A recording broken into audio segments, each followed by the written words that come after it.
Eu gostaria de convidá-los a abrir suas Bíblias em Apocalipse capítulo 14. A mensagem dessa noite é intitulada Cristianismo sem Lei, parte 1. Amanhã estudaremos a parte 2 desse mesmo tópico, mas eu gostaria de dizer logo de início que este tópico desafiará você. Aliás, a todos nós.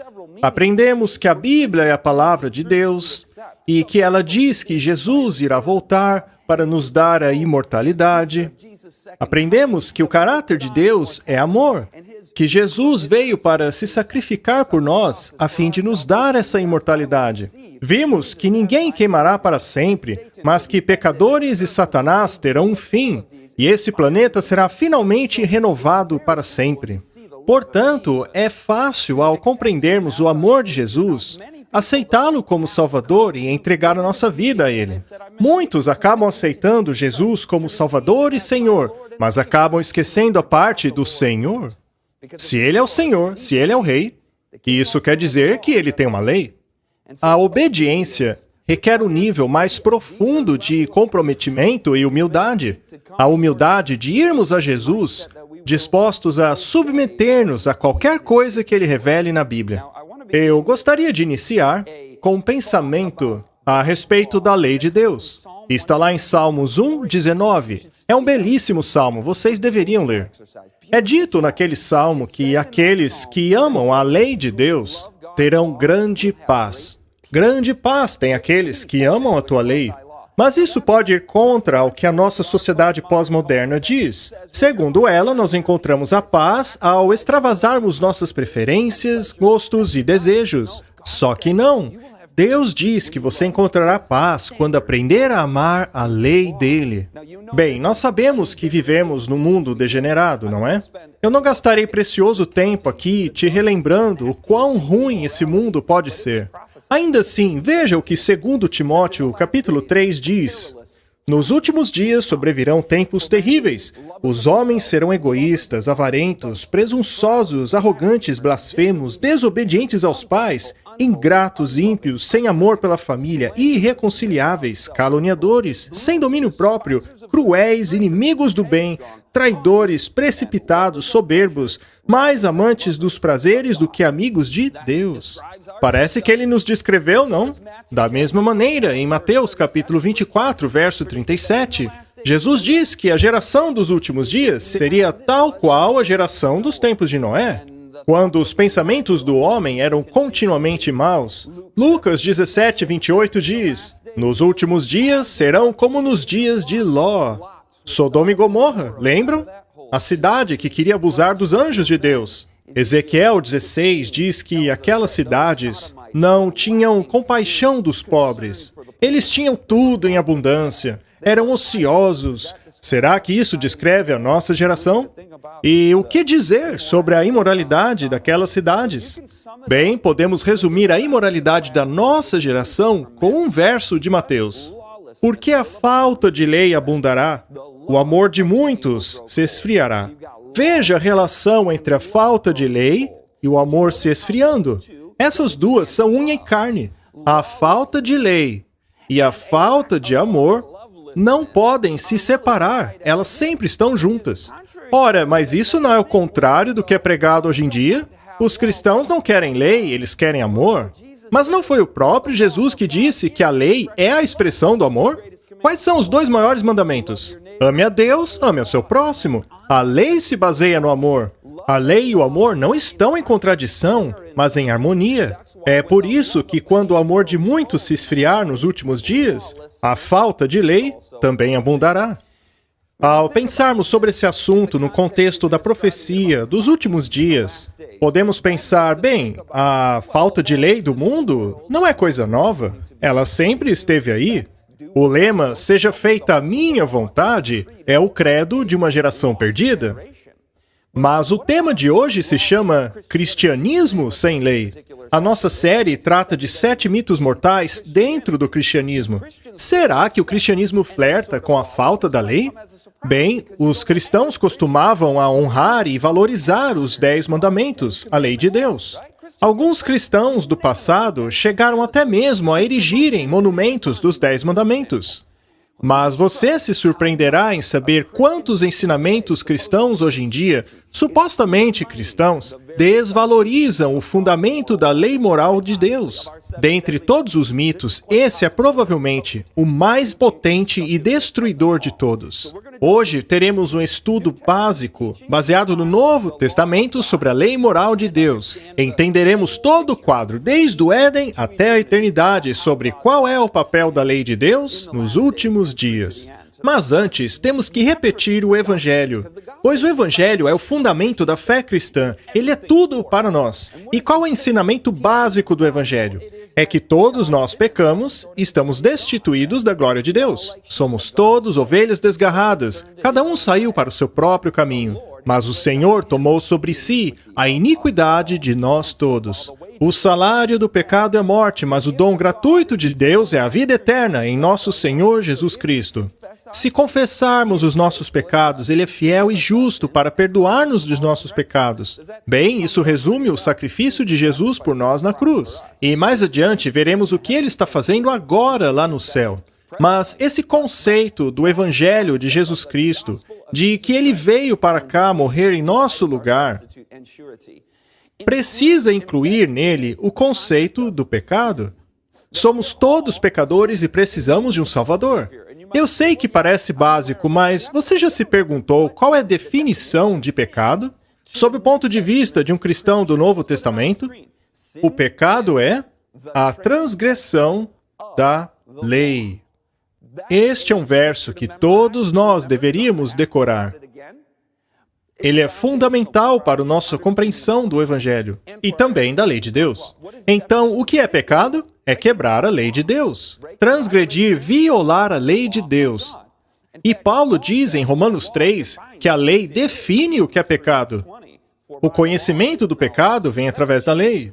Percebam, queridos, que são textos do Novo Testamento, dizendo que a definição de pecado é a violação da lei de Deus. Sabe, ao comparar o padrão de justiça da lei de Deus com nós mesmos, com as nossas imperfeições, com o nosso pecado, percebemos imediatamente que temos um problema. Precisamos de um Salvador, pois nós não somos o que deveríamos ser de acordo com a lei. Mas a boa notícia é que Jesus está disposto a nos perdoar. Eu te darei um novo coração e um espírito justo. Removerei o seu coração de pedra e lhe darei um de carne. A partir de agora, não sou eu quem vivo, mas Cristo vive em mim. As antigas coisas passaram e agora tudo é novo. Essa é a promessa do Evangelho, que nós seremos perdoados e purificados de nossa impureza. E ao andarmos nessa promessa de uma nova vida, abraçamos a promessa de uma nova aliança.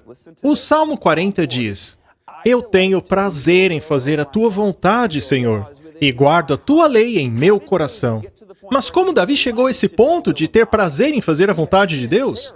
Bem, todos sabemos que Davi cometeu um pecado terrível, mas ele chegou à conclusão que viver em violação à lei de Deus não te faz feliz. Pelo contrário, traz destruição, remorso, relacionamentos quebrados, vergonha.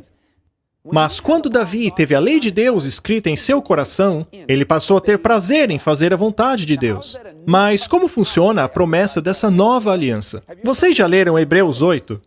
Isso ecoa com o que Davi disse lá no Salmo 40. Então vejam que não é apenas no Antigo Testamento e no livro de Salmos. Em Hebreus 8, versos 8 a 10, é dito: E farei uma nova aliança com o meu povo. E veja como o Novo Testamento define essa aliança. Colocarei as minhas leis em sua mente, e as escreverei em seus corações. E eu serei o Deus deles, e eles serão o meu povo.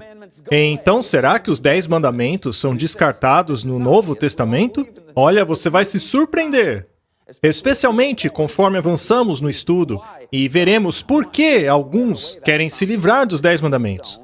Mas veja como a Bíblia diz que o fundamento dessa nova aliança é que a lei seja escrita em nosso coração e mente. E qual é a definição de pecado, segundo o Novo Testamento? É a transgressão dessa lei. Sabemos então que tanto o Antigo como o Novo Testamento são inspirados. Nosso estudo, porém, está focando no Novo Testamento.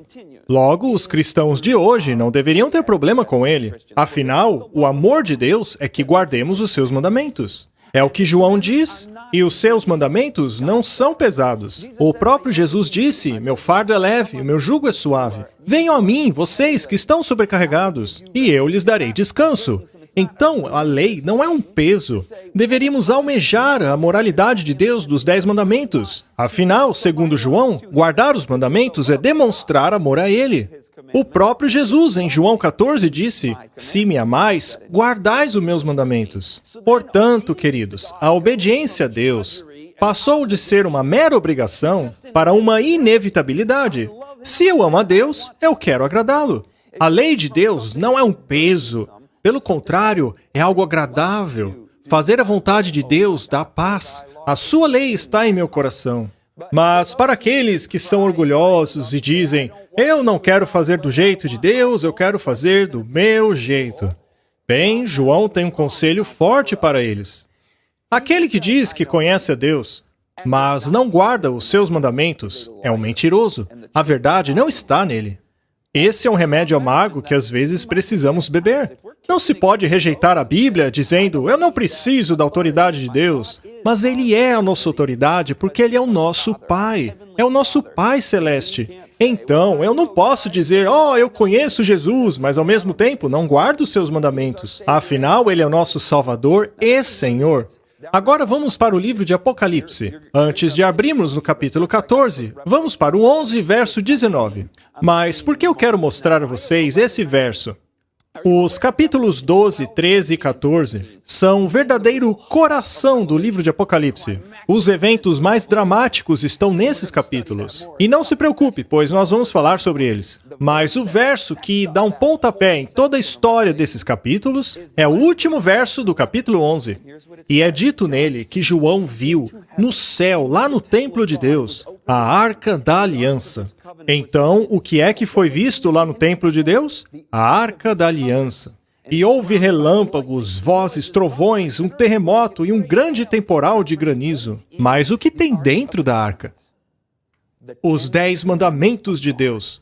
Os 10 mandamentos são mencionados não como estando simplesmente no céu, mas rodeado por essa cena dramática, esses relâmpagos, sons.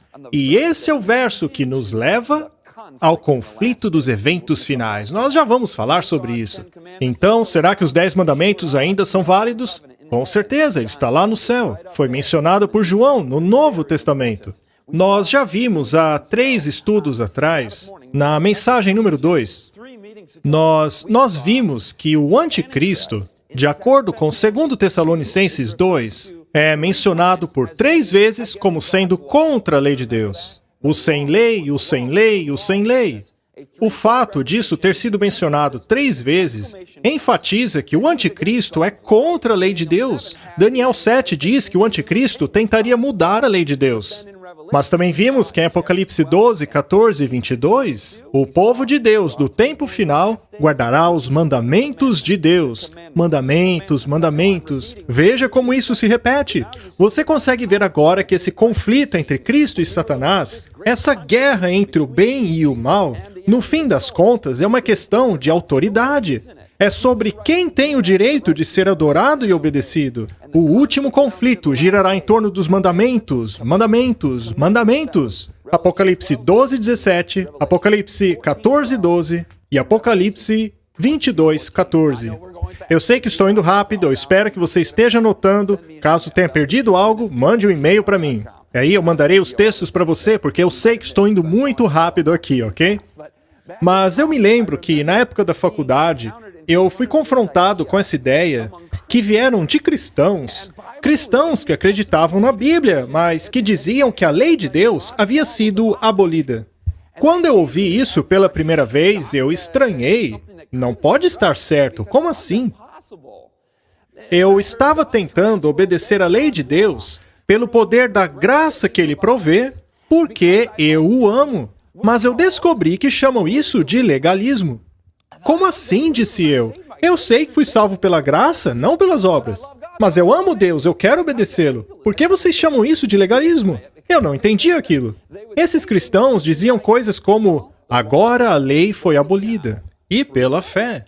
Vocês já leram isso na Bíblia? Veja o que ela realmente diz. Abolimos então a lei pela fé? De maneira alguma. Nós não anulamos a lei pela fé. Na verdade, nós estabelecemos a lei. Eu também me lembro de ter ouvido a seguinte frase: nós não estamos mais debaixo da lei, estamos debaixo da graça. E eu cocei minha cabeça perguntando, o que quer dizer isso?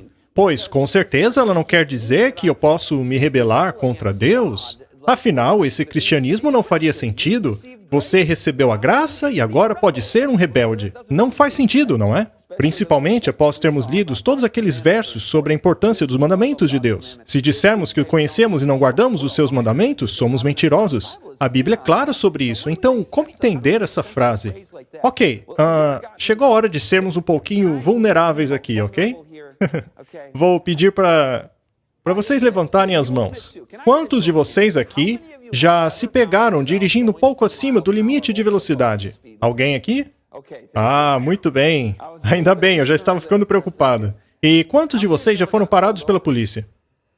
Quantos de vocês aqui já encontraram um policial que teve pena de vocês e não deu uma multa ali mesmo? Muito bem, vocês estão debaixo da graça do policial. E quando ele vai embora no carro de polícia dele, e quantos de vocês ligam o carro pensando, agora eu posso ir na velocidade que eu quero, pois estou debaixo da graça? É claro que não. Pelo contrário, agora vocês ficam ainda mais cautelosos. Veja o que a Bíblia diz. Por acaso pecaremos por não estarmos mais debaixo da lei, mais debaixo da graça? De jeito nenhum. Lembre-se do que é pecado? É a transgressão da lei. Deveria eu então transgredir a lei de Deus? Porque agora estou debaixo da graça? Ele diz, de maneira alguma. No livro de Romanos, Paulo diz que tem prazer na lei de Deus. Ela é santa, boa e justa. Jesus disse, eu não vim destruir a lei, eu não vim acabar com ela. Nenhum J ou vírgula vai a lugar algum. Se você me ama, guarde os meus mandamentos. Em Mateus 19, verso 17, é dito, se quiseres entrar na vida, guarde os meus mandamentos. Não podemos viver em rebelião aberta contra Deus. Não podemos dizer, eu acredito em Deus, então estou salvo. Tiago diz que até os demônios creem e tremem. Deus sempre nos perdoará se tropeçarmos. Ele sempre nos perdoará, mas não podemos rejeitar os mandamentos. Na verdade, nós ficamos ainda mais cuidadosos quando vemos o amor e justiça de Cristo. Nós obedeceremos por gratidão. Na verdade, a graça traz poder. Ela traz ênfase e amor pela verdade. É o poder que purifica a nossa vida. Muito bem. Agora veja onde quero chegar com esta questão dos mandamentos. Tiago diz, aquele que guardar toda a lei, mas ainda assim a transgride em um ponto, é culpado de todos. Portanto, não é sempre que Satanás leva os cristãos a dizerem, eu não preciso de nenhum dos 10 mandamentos. Eu vou sair por aí roubando, adulterando. Você não escuta isso o tempo todo aí fora. Mas se ele conseguir fazer com que abandonemos apenas um dos mandamentos, ele conseguiu o que queria. Seremos injustos por ignorar um dos mandamentos. Portanto, será que todos os 10 são importantes? Você tem certeza? Você tem certeza? Alguns aí estão dizendo amém. Ora, é claro, por que você está fazendo essa pergunta? Mas é porque é um ponto difícil para alguns. Vamos para Apocalipse 14, lá no verso 6. João vê um outro anjo voando pelo meio do céu, tendo o evangelho eterno. Veja que a questão da lei, na verdade, é uma boa notícia. A lei e o amor se combinam. Quando a lei é desprezada, o amor esfria. Quando a lei é respeitada, o amor cresce. No reino de Deus, todos nós respeitaremos a lei. Então, esse é o evangelho que seria pregado por todo mundo. E o que é dito no verso 7 com uma alta voz? Temei a Deus e dá-lhe glória, porque é chegada a hora do seu juízo. E adore a Ele. Lembre-se disso. Adore a Ele, que fez os céus, a terra e os oceanos, e as fontes de água. Adore a Ele, que fez o céu, a terra, o oceano e a fonte das águas. Nós veremos o que isso tem a ver com a lei de Deus em alguns minutos, mas bem aqui vemos Deus como Criador. Será que Deus não sabia que nos últimos dias essa mensagem deveria ir pelo mundo todo? Será que ele sabia que a teoria da evolução tomaria conta do planeta? É claro que ele sabia. Por isso há uma ênfase nessa mensagem. Deus é o Criador. Os céus foram criados pelas mãos do Senhor, diz o salmista. e todos os seus exércitos pelo fôlego de sua boca. Ele falou e foi feito. Ele comandou e aconteceu. Você já imaginou testemunhar a semana da criação?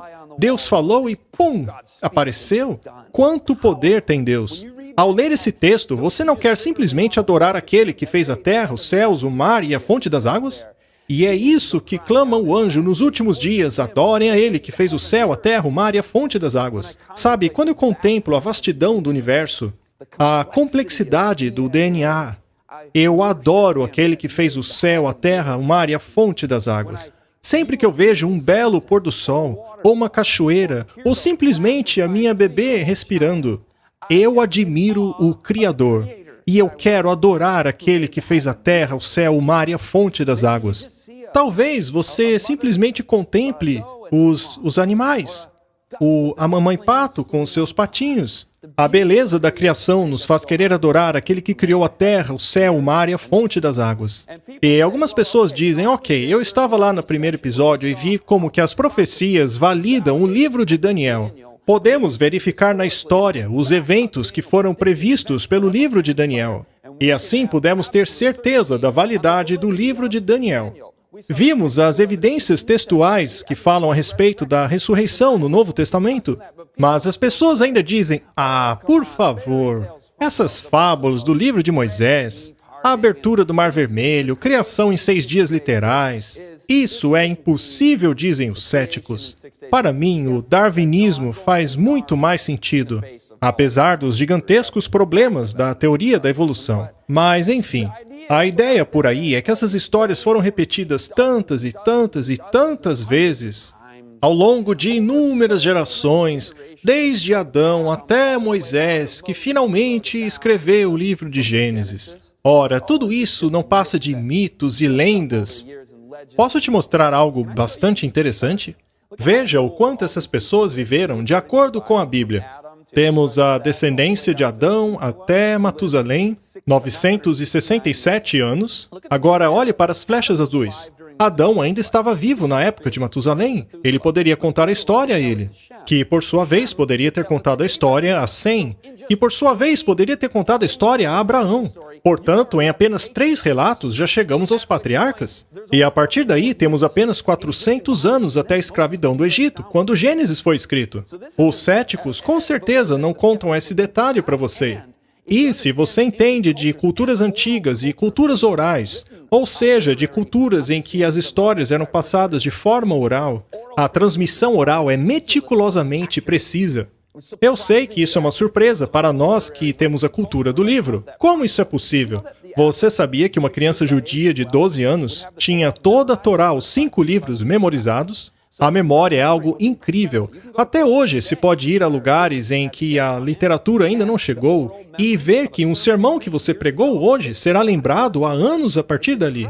Portanto, isto daqui é crível no que tange a transmissão da história. Agora, aqueles que creem na Bíblia não a veem como um livro de história, mas como um livro inspirado. Sabemos que Moisés era um profeta de Deus, portanto, podemos confiar nesse relato. Abra em Gênesis 2, por favor. Deus estava muito interessado em preservar o relato da criação. E há um texto específico aqui em Gênesis 2. E é aí que voltaremos ao tópico da lei de Deus. Ele determina que Deus é o Criador ao estabelecer a semana de 7 dias, sendo que a pedra angular desta semana é um memorial da criação. Leiamos Gênesis 2, versos 1 a 3. Isso é depois da criação. E assim foram concluídos o céu e a terra com todo o seu exército. E havendo Deus acabado no 7º dia a obra que fizera, descansou no 7º dia de toda a sua obra que tinha feito. E abençoou Deus o 7º dia, e o santificou, porque nele descansou de toda a sua obra que Deus criara e fizera. Deus estabeleceu uma semana de 7 dias, ao criar este mundo em 6 dias literais e descansando no 7º dia. Isso para não esquecermos de que Deus é o Criador. O sábado é mencionado no relato de Gênesis. Agora, o sábado é mais conhecido não apenas por causa desse verso, mas por ser o 4º dos 10 mandamentos. Leiamos Êxodo, capítulo 20, verso 8. Lembra-te do dia do sábado para o santificar. 6 dias trabalharás e farás toda a tua obra, Mas o sétimo dia é o sábado do Senhor teu Deus. Não farás nenhuma obra, nem tu, nem teu filho, nem tua filha, nem teu servo, nem a tua serva, nem teu animal, nem o teu estrangeiro, que está dentro das tuas portas. Porque em 6 dias fez o Senhor os céus, a terra, o mar e tudo o que neles há. Isso soa familiar a vocês? É igual ao que lemos em Apocalipse, não é?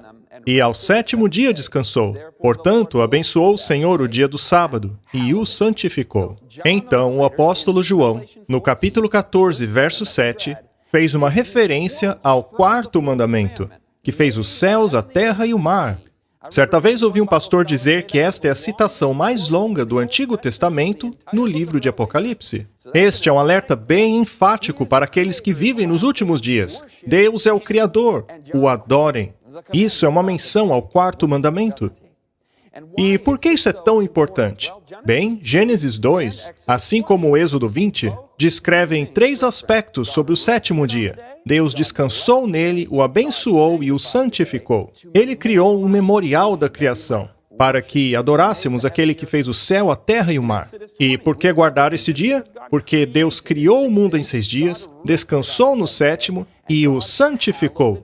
Ele fez isso para inculcar em nossa memória e rotina semanal a adoração ao verdadeiro Criador, para jamais esquecermos de quem Ele é. Afinal, Satanás está tentando usurpar o trono de Deus, a posição dele. Ele quer a posição de Deus, mas ele não é o Criador. Ele não tem o direito de governar as pessoas, de receber a obediência e a adoração delas. Deus é o Criador. Em Apocalipse 4, verso 11 diz: o Senhor é digno de receber a nossa adoração, porque Ele criou tudo. Apocalipse 4, verso 11. Deus é digno de nossa adoração, porque Ele criou todas as coisas. O desejo de Satanás, portanto, é completamente fraudulento. Bem, o mundo inteiro hoje observa uma semana de 7 dias. E você já se perguntou por quê? Afinal, de onde surgiu a semana de 7 dias? Pois, a um nível secular, podemos explicar que o ano está relacionado com o Sol. O mês está relacionado à Lua, de forma que todas as culturas, ainda que isoladas umas das outras, observaram o Sol e a Lua, e todas terminaram com o calendário de mês e ano. Pode haver alguma pequena variação entre os calendários de uma cultura e outra, mas basicamente a mesma coisa. Mas por que todas elas utilizam uma semana de 7 dias, quando não há nada lá no céu que apresente um ciclo de 7 dias? De onde surgiu isso? As civilizações são consistentes a observarem uma semana de 7 dias. Veja que o quarto mandamento começa com lembra-te. Lembre-se do sábado para o santificar. A humanidade não se esqueceu do evento da criação. As culturas foram transmitindo isso, de forma que até mesmo entre o paganismo, a semana de 7 dias ainda é observada. Vocês sabiam que até mesmo as línguas mais antigas contêm registros da semana de 7 dias? Estes registros precedem até mesmo Moisés, são anteriores a ele. E muitas dessas línguas antigas apontam que o sétimo dia era o dia de descanso, ou seja, o sábado. Até mesmo hoje, veja por exemplo o espanhol. O sétimo dia é chamado de sábado. Em russo é chamado subota. E em várias outras. Até mesmo nas línguas antigas que mencionei, o sábado é o nome do sétimo dia. Secularmente, não há como explicar isso. A única explicação para esse fenômeno é que Deus criou o mundo em 6 dias, descansando no sétimo. Ele santificou esse dia lá no Éden. Portanto, o mundo inteiro ainda tira o seu chapéu para o Criador, por meio da semana de 7 dias e do sábado. Os ateus sabiam muito bem disso durante a Revolução Francesa. Na Rússia comunista, tentaram até mesmo implementar uma semana de duração diferente. Eles não queriam ter uma semana de 7 dias, pois sabiam muito bem o que isto significava. Eles então tentaram uma semana de 5 dias, de 10 dias, mas foi um desastre.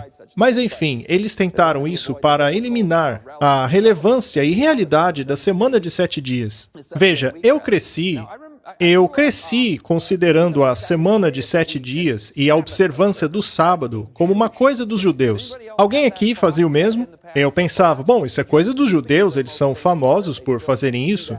Pois afinal, até o dia de hoje, os cristãos guardam o primeiro dia. Mas quando o sábado foi instituído na história da Terra, nós acabamos de ler lá em Gênesis capítulo 2. Quando foi? Foi na semana da criação. Agora, quando começou a nação judaica? Começou com Abraão, não foi?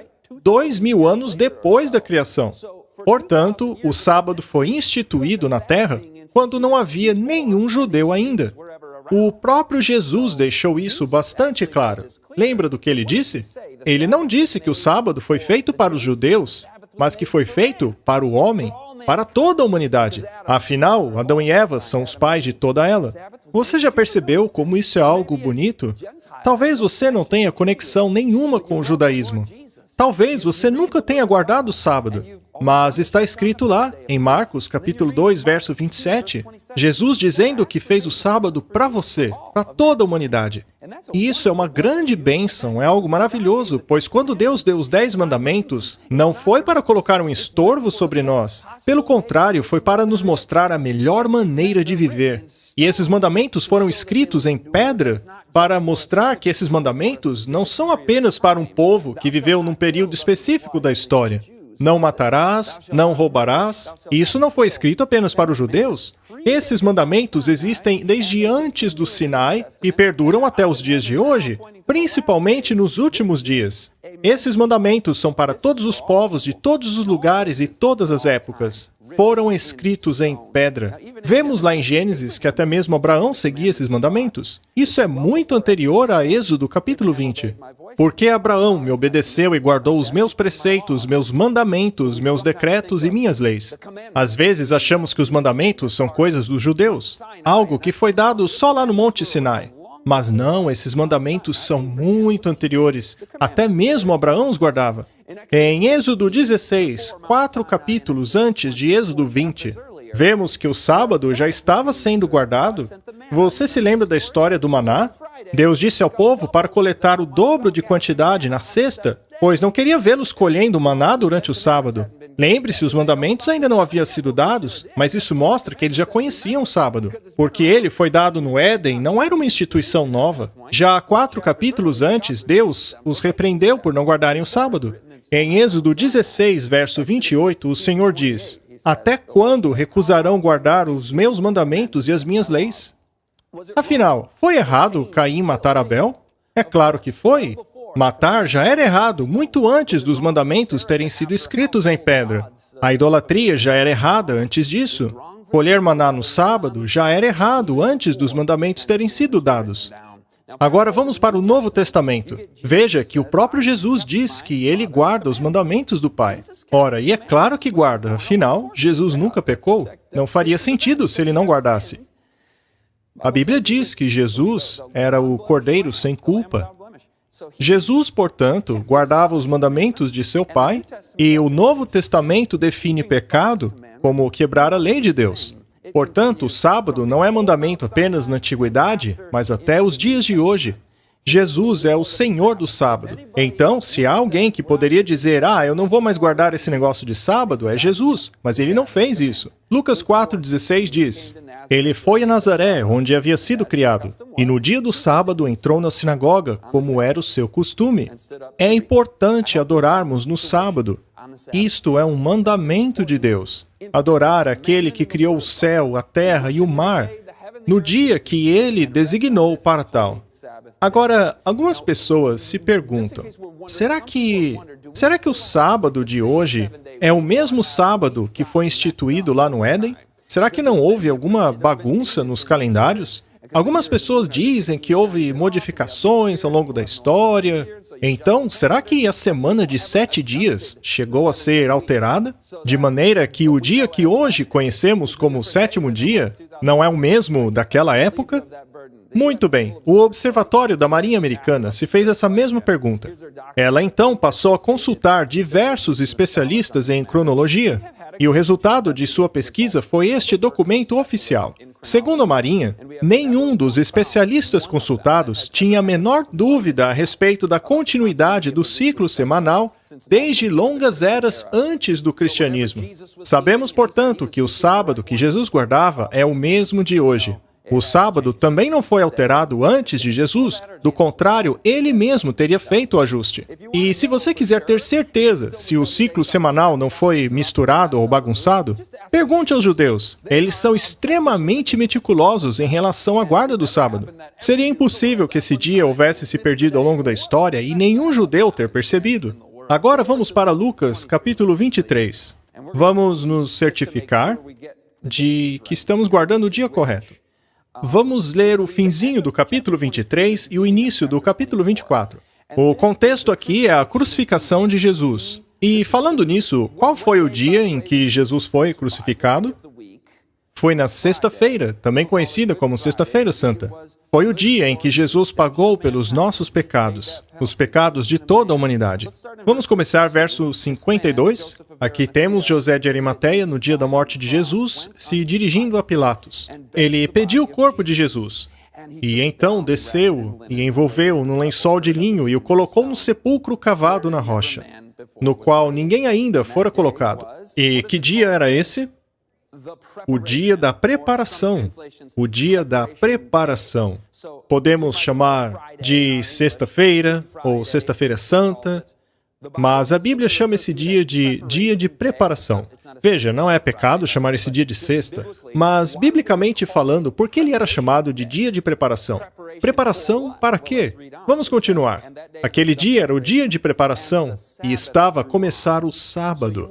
Eles então se preparavam para o sábado para não serem pegos desprevenidos por ele, para não ter que terminar no sábado qualquer coisa que poderiam ter feito antes. O dia de preparação era um dia importante, era o sexto dia.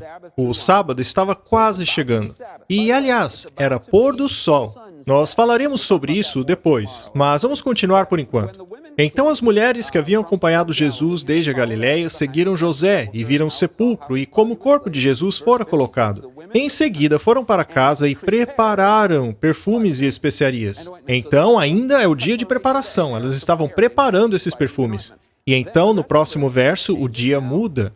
E descansaram no sábado, em obediência ao mandamento. Então, a sequência é simples. Jesus foi crucificado, morreu na sexta-feira, José de Arimateia pegou o seu corpo, levou ao túmulo, as mulheres prepararam os perfumes, e aí o sábado chegou. E, de acordo com a Bíblia, as mulheres descansaram, como manda o mandamento. Agora vamos ao primeiro dia da semana. Estou aqui em Lucas capítulo 24. Agora é o primeiro dia da semana. E qual era o dia anterior ao primeiro dia da semana? Era o sábado, de acordo com o mandamento. Gravem isso. O dia anterior ao primeiro dia da semana era chamado de sábado, de acordo com o mandamento. E agora, no primeiro dia da semana, logo cedo, elas foram ao sepulcro, levando as especiarias que tinham preparado. Ou seja, elas retomaram o trabalho que haviam pausado. Que dia era esse? Era o primeiro dia da semana. Elas estavam trabalhando novamente. Então temos o dia da preparação, o sábado de acordo com o mandamento e o primeiro dia da semana. Então a ordem está bem clara aqui. Sexta-feira Santa, sábado de acordo com o mandamento e, finalmente, o primeiro dia da semana, quando Jesus ressuscitou. E é quase um crime passarmos tão rápido por esses textos apenas para ver a sequência dos dias, sem de fato estudarmos a ressurreição, não é mesmo? Vale a pena pararmos um pouquinho aqui. Então, as mulheres encontraram a pedra removida do sepulcro, e quando entraram, não encontraram o corpo de Jesus ali. Mas, muito bem, então Jesus ressuscitou no primeiro dia da semana. Eu não sei se vocês estão compreendendo, mas isto revela uma verdade maravilhosa a respeito do quarto mandamento. Vocês sabem que Deus completou o seu trabalho no sexto dia, lá na criação do Éden. E ele descansou no sétimo dia, não é mesmo? Mas será que Deus completou outro trabalho no sexto dia desta semana? Sim, e foi algo tremendo. Foi a redenção. Os dois maiores atos na história do universo, tanto a criação como a redenção, foram completadas no sexto dia. E Deus descansou dessas obras no sétimo dia. Jesus descansou na tumba. Uau, isso é profundo. E a Bíblia diz que o sábado representa a redenção. não é apenas um memorial da criação. A Bíblia diz: também lhes dei os meus sábados como um sinal entre nós, para que soubessem que eu, o Senhor, os santifica. O sábado, até mesmo naquela época de Ezequiel, era um símbolo da salvação. Assim como um símbolo de Deus, o Criador, o que faz total sentido, pois ambos estão conectados. O único que pode criar em mim um coração puro é aquele que criou o mundo. O único que pode recriar é aquele que criou. Ele é o único digno da minha adoração. É o único que pode me curar dessa condição pecaminosa. Graças a Deus pela ressurreição do Senhor Jesus Cristo. Ele está vivo, Ele é o nosso Criador e Redentor. E, aliás, Deuteronômio 5, onde também são citados os 10 mandamentos, a salvação também mencionada, quando é dito que eles foram libertados do Egito e que, portanto, deveriam guardar o sábado. Nós somos escravos do pecado. Há um simbolismo ali. Muito bem, até agora temos o sábado instituído no Éden. Vemos que os mandamentos de Deus já existiam antes do Sinai. Vimos Abraão, a história do maná em Êxodo capítulo 16. Esses mandamentos continuam válidos durante todo o Antigo Testamento. Então vem Jesus, que diz que guarda os mandamentos de seu Pai, incluindo o sábado, obviamente. Mas o que dizer da igreja primitiva, depois de Cristo? Veja o que Jesus disse a respeito da profecia da destruição de Jerusalém. Ele disse que em uma geração eles veriam a destruição de Jerusalém, o que aconteceu no ano 70 depois de Cristo, exatamente 40 anos após Jesus fazer aquela profecia. E qual foi essa profecia? Ele disse: quando vocês virem Jerusalém rodeadas de exércitos, não se enganem, ela será destruída. Os cristãos precisarão fugir. E ele disse assim: ai das grávidas e das que estiverem amamentando naqueles dias. Orem para que a vossa fuga não aconteça no inverno, nem no sábado. Nem no sábado. Portanto, o sábado continuaria. Isso aconteceu 40 anos depois do ministério de Jesus, ali em Mateus 24. Então Jesus disse, quando isso acontecer, daqui a 40 anos, no início do cristianismo, da igreja cristã, os cristãos ainda estarão guardando o sábado, o 7º dia. Eles não quereriam fugir naquele dia, pois o estariam guardando, da mesma forma que Paulo sabiam. Veja lá em Atos 17, versículo 2. Segundo seu costume, Paulo foi à sinagoga e por 3 sábados discutiu com eles com base nas Escrituras. Mas será que ele fez isso somente porque estava lidando com judeus? Veja lá em Atos 13.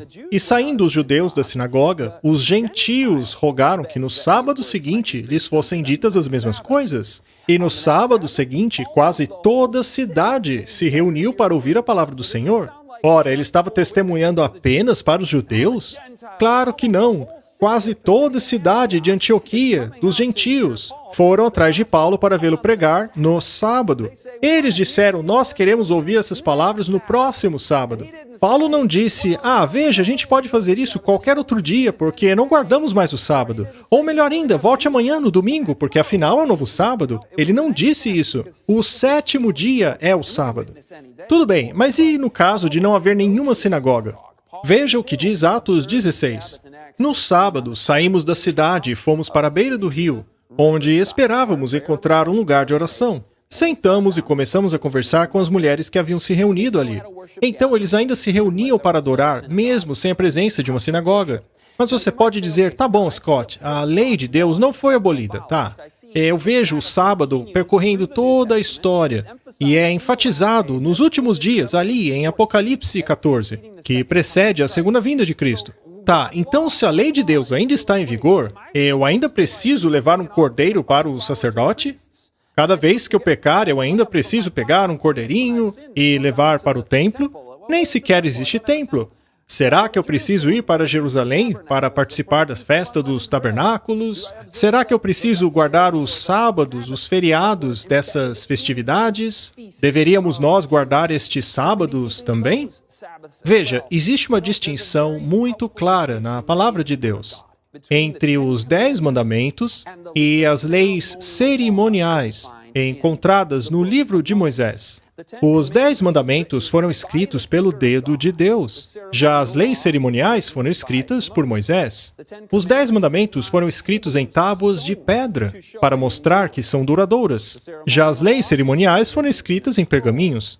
Os 10 mandamentos eram guardados dentro da Arca da Aliança. Já as leis cerimoniais eram postas ao lado da arca. Agora, quem fez essa distinção? Será que foi Deus ou o homem? Ora, foi o próprio Deus. Ele escreveu em pedra com o próprio dedo aqueles mandamentos e colocou dentro da Arca da Aliança, que na nova aliança será escrita em nossos corações. Esses mandamentos são especiais. São 10 leis especiais, aplicadas para toda a humanidade de todas as eras. Paulo disse aos gentios cristãos que não deveriam se preocupar com as leis cerimoniais. Abra sua Bíblia em Colossenses capítulo 2, verso 14. E cancelou a escrita de dívida, que consistia em ordenanças e que nos era contrária. Ele, Jesus, a removeu e pregou-a na cruz. Nós já vamos voltar à parte do meio logo. Mas veja o que ele diz no verso 17. Estas coisas são sombras do que haveria de vir. A realidade, porém, encontra-se em Cristo. Portanto, a escrita de dívida que consistia em ordenanças, que era contrária a nós, ele removeu pregando-a na cruz. Elas eram apenas uma sombra do que viria no futuro, ou seja, a realidade delas é Cristo. Elas eram apenas símbolos que apontavam para as coisas reais. O Cordeiro de Deus, sacrificado desde a fundação do mundo, era simbolizado no sacrifício do Cordeiro. Paulo diz que Jesus é a nossa Páscoa. Ele é a realidade que cumpre o símbolo. E quando temos a realidade, não precisamos mais do símbolo. Afinal, eles são apenas sombras daquilo que viria. Jesus as tirou de caminho. É por isso que hoje não sacrificamos mais animais. O véu do templo foi rasgado de cima a baixo. Sabe, eu costumo viajar bastante por causa do meu ministério. E quando me dá saudades de minha família, eu costumo olhar as fotos que tiramos juntos. Bem, estas fotos são apenas sombras da realidade. É um símbolo da minha família. E após dirigir várias horas, depois de uma viagem, e chegar em casa, assim que os meus filhos me veem entrar pela porta, todos eles vêm correndo para me abraçar. É o melhor momento do mundo. Elas pulam no meu colo, é uma coisa maravilhosa. Agora eu pergunto para vocês, quando eu estou lá com minha família, será que eu volto para o meu carro para olhar fotos da minha família no celular? Claro que não, aquilo é apenas a sombra. Eu quero a coisa de verdade. Eu quero a realidade. Bom, vamos ler o resto do texto agora, porque ele menciona algumas coisas específicas sobre o que estamos falando. A oferta de cereais, os animais, o sábado daquelas festividades, que eram os feriados do calendário judeu. Veja como ele menciona essas coisas de maneira bem específica. Estas são as sombras, veja. Não deixe que ninguém julgue vocês pela comida ou bebida, ou por causa de festivais, ou de lua nova, ou sábados, que são sombras daquilo que viria, mas a substância é Cristo. Agora, se você olhar esse texto isolado, sem consultar o resto das Escrituras, assim que você visse a palavra sábado escrita ali, você com certeza pensaria, então eu posso descartar o sábado, eu posso fazer qualquer coisa no sétimo dia agora. Muitos já fizeram isso ao verem essa palavra aí. O sábado foi abolido, está escrito ali naquele verso. Mas espera um pouquinho aí, calma. Este sábado aí foi aquele escrito em pedras? Será que o sábado do quarto mandamento é apenas uma sombra que aponta para o Cordeiro de Deus? O sétimo dia seria apenas uma sombra que seria cumprida em Cristo? Deixa eu perguntar uma coisa. Quando pensamos nas leis que são realmente sombra, as leis que de fato apontavam para a redenção do pecado, as leis que apontavam para a redenção do pecado na pessoa de Jesus Cristo. Redenção do quê? Do pecado. Os sábados das festividades. Até hoje, os judeus falam sobre os seus 13 sábados especiais que ocorrem ao longo do ano. Alguns caem na segunda, outros na quinta, na quarta, domingo. Afinal, é um dia anual. Ocorre em um dia específico do mês. Agora, quando foram instituídos esses 13 sábados especiais? Antes ou depois do pecado? Foram instituídos depois do pecado, na época de Moisés. Portanto, estes sábados são, de fato, sombras que apontam para a realidade redentora de Jesus. Mas e quanto ao sábado do quarto mandamento? Ele foi instituído antes ou depois do pecado? Foi antes do pecado, em Gênesis 2. Este sábado, portanto, não é uma mera sombra que aponta para a redenção do pecado, pois não havia pecado. Este sábado é um momento que foi entrelaçado no tecido da criação, após Deus ter criado esse mundo perfeito. Este sábado foi santificado antes do pecado.